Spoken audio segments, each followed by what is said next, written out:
Hello and welcome back to my channel RA Education. I am your mentor Rishba.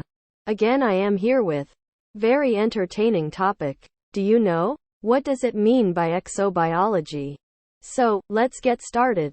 Dear friends, the science of exobiology attempts to reconstruct the natural history of processes and events involved in the transformations of the biogenic elements from their origins in nucleosyntheses to their participation in Darwinian evolution in the solar system on planet Earth. Dear fellows, the goal of exobiology is to increase knowledge of the origin, evolution, and distribution of life in the universe.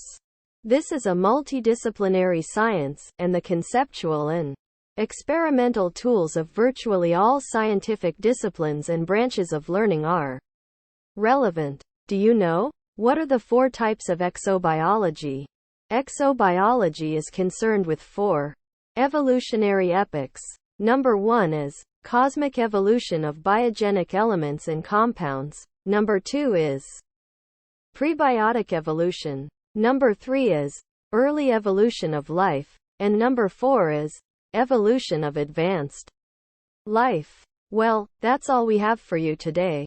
Hey, if you enjoyed this video, make sure you click down below, subscribe to the button, hit the notification bell. If you have any question, feel free to contact me and leave me a comment. Thanks for watching my friends.